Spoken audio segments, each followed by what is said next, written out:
Good evening and welcome to this last week edition of Primetime News. I'm Michael Madimba. In our lead story tonight,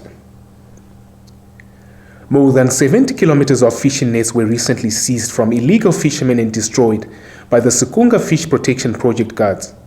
Erasmus Shalihakwe compiled this report.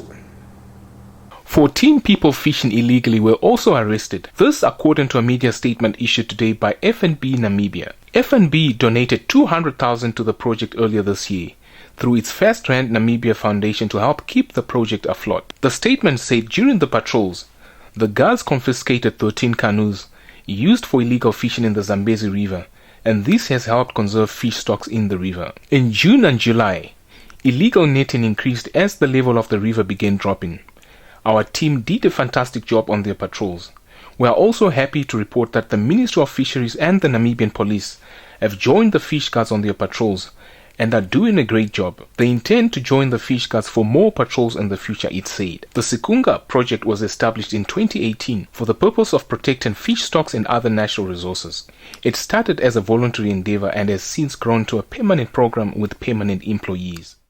The Ministry of Agriculture, Water and Land Reform has opened up a 2-week national food system dialogue aimed at transforming the country's agricultural sector to ensure that Namibia becomes a food sovereign nation. Linia Dishena compiled the story.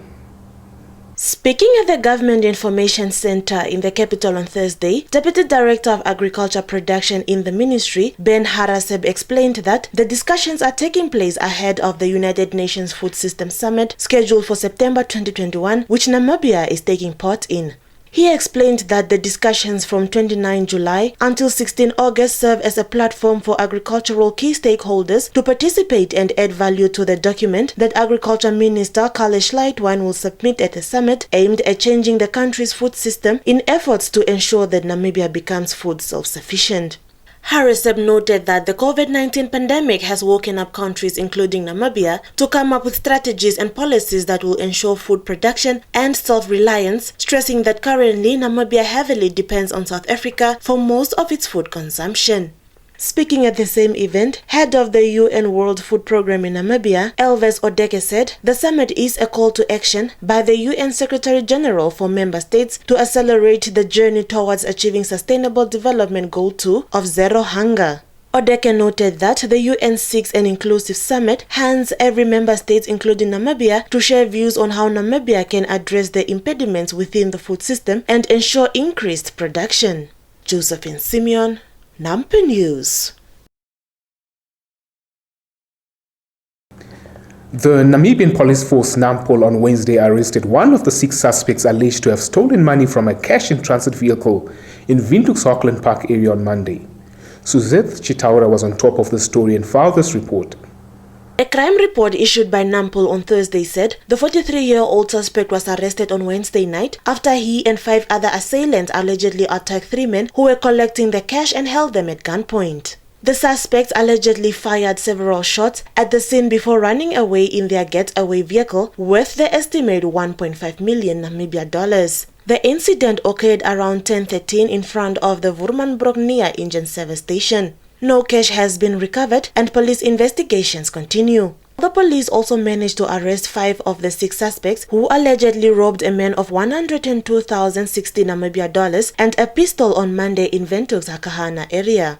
The report said the suspects were arrested during the morning hours on Thursday and that the pistol was recovered but not the cash. Police investigation into the matter continue.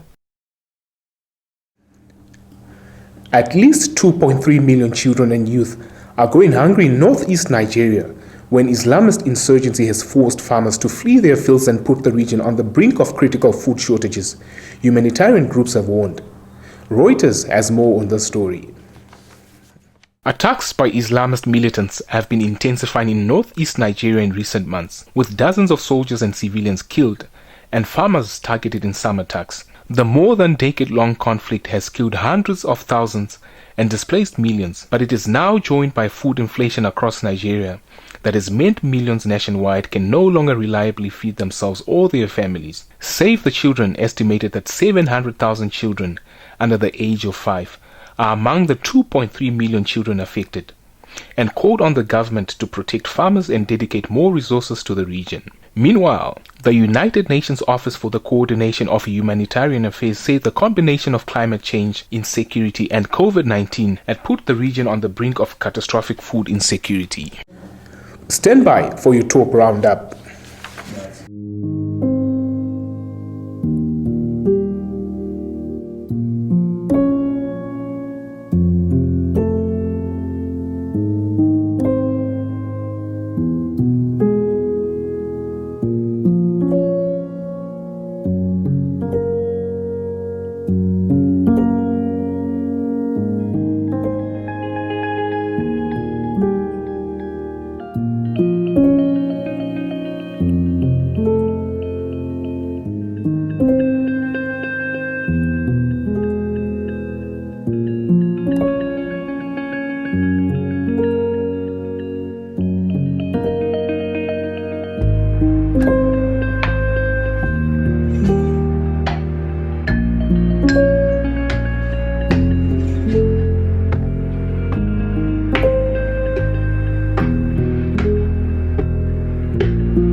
Welcome wherever you are on Planet Football. You can go anywhere in the world, but nobody feels football like we do. And they dare to sing. It's a rhythm. 1, 2. 1, 2. Football. La football. Soccer. 1, 2. That moves us. Salah to settle in.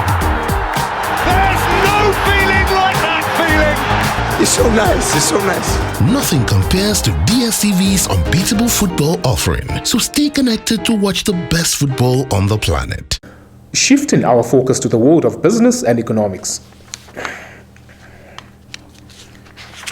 1 Namibian and 11 foreign nationals were convicted for fraud and money laundering crimes during the 2020-2021 financial year, securing 24 million Namibian dollars for state coffers.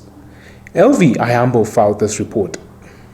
This is according to the chairperson of the Anti-Money Laundering and Combating the Financing of Terrorists and Proliferation Council and Governor of the Bank of Namibia, Johannes Gavachab, who was speaking during the virtual launch of the Financial Intelligence Center 2020-2021 annual report on Thursday. While delivering his statement during the virtual ceremony, Gavachab also said 16 intervention orders involving 20 accounts to the value of 5 million Namibian dollars were issued, and preservation of 17 million Namibian dollars in cash and 8 vehicles valued at 2 million Namibian dollars were also recorded during the 2020-2021 financial year, while provisional restraint orders estimated at 600 million Namibian dollars for corruption, fraud and money laundering were secured by the Prosecutor General. He further stated that 13.8 billion Namibian dollars potential proceeds of crime were analyzed compared to 17 billion Namibian dollars recorded in the 2019-2020 financial year, however clarifying that these are not confirmed proceeds of crime, as this can either be proved or disapproved by further investigations, inquiries and court processes.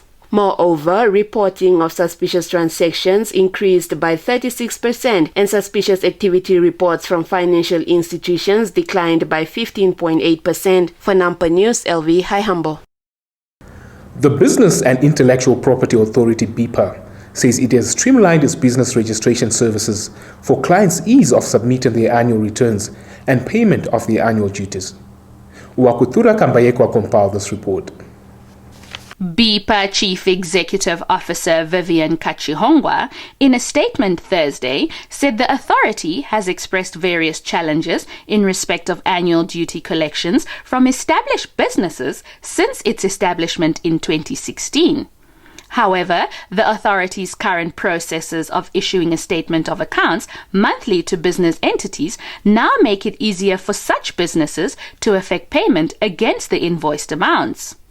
She said BIPA also introduced further efforts to improve customer education by launching its annual duty campaign for 2021 entitled Good Standing Makes Good Business.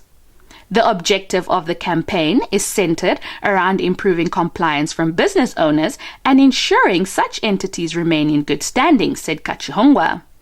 In terms of the laws regulating business registration, each business is required to lodge with BIPA at the end of their financial year a full annual return and make payment of the required annual duties, irrespective if any entity is in operation or not. The legal requirement applies to both closed corporations as well as companies.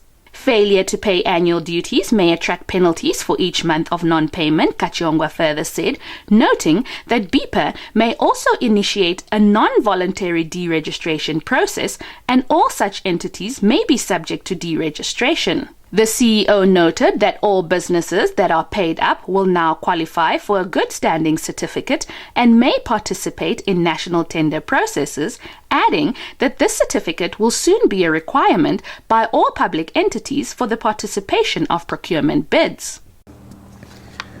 The Business and Economics Roundup is up next, followed by a trip to the marketplace.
We were born for this moment.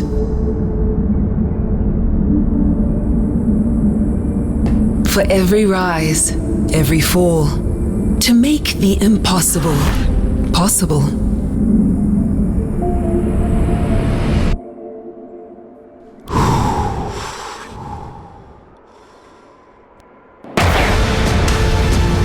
To create moments that inspire and live the thrill of excellence.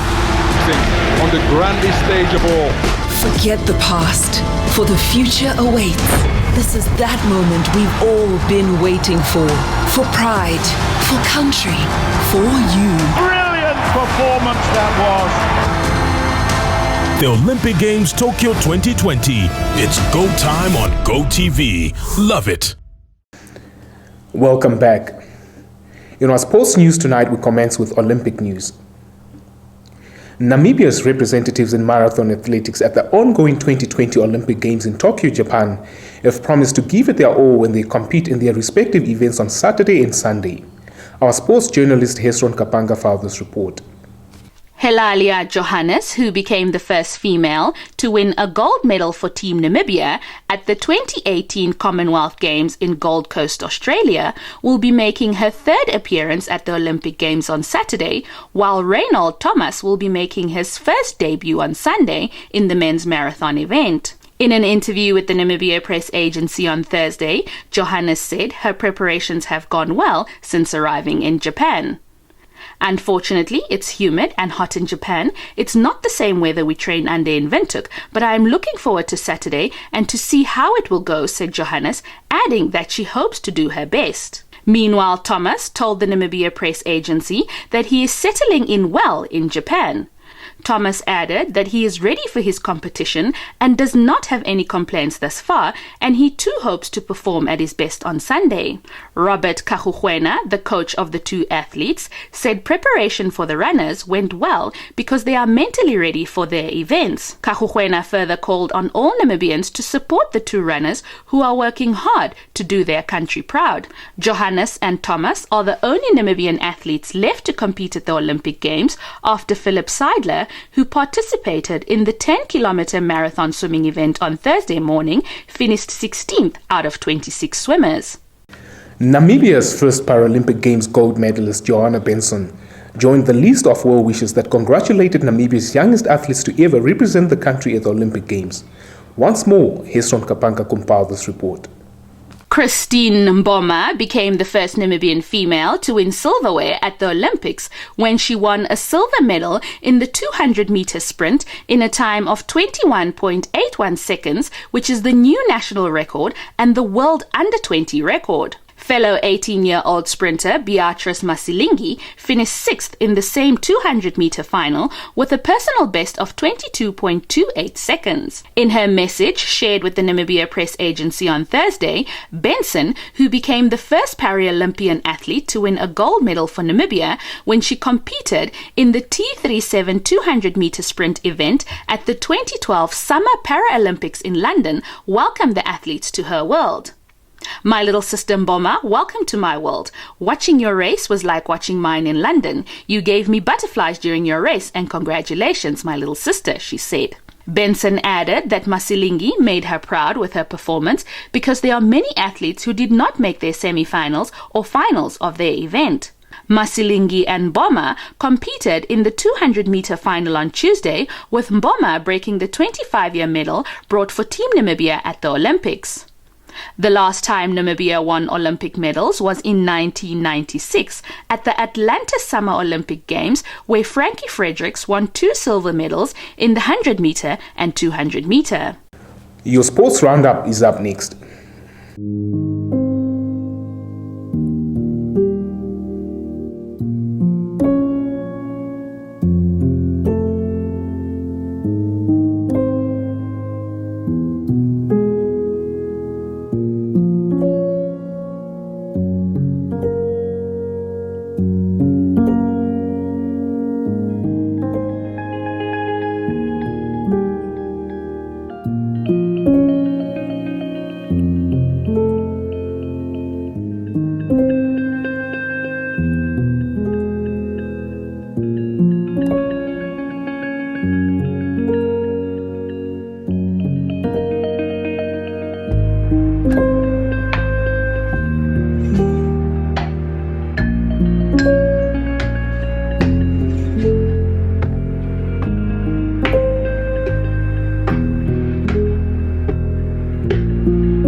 Getting GoTV was the best decision James has ever made.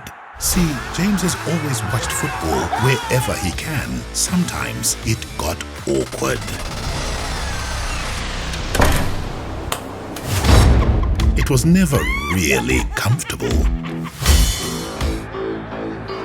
And finding a good place to watch became more and more difficult, not to mention costly. Traveling for his games took its toll on James until he discovered something big. Now that James has GoTV, he can finally enjoy the perks of home ground advantage. Good for you, James. Get home ground advantage with GoTV. With superstar players competing in the world's biggest leagues and cup competitions, you'll be spoiled for football choice. So get and stay connected to GoTV for the best football season yet. GoTV. Love it. We have come to the end of this evening's bulletin. We thank you for tuning in. Do give us a thumbs up and share. If you're new to this channel, please do subscribe, as well as click on the notifications bell to stay abreast with the latest happenings locally and globally. Do make a date with us on Monday next week for your installment of Primetime News. From myself and the entire production crew, wishing you a great weekend.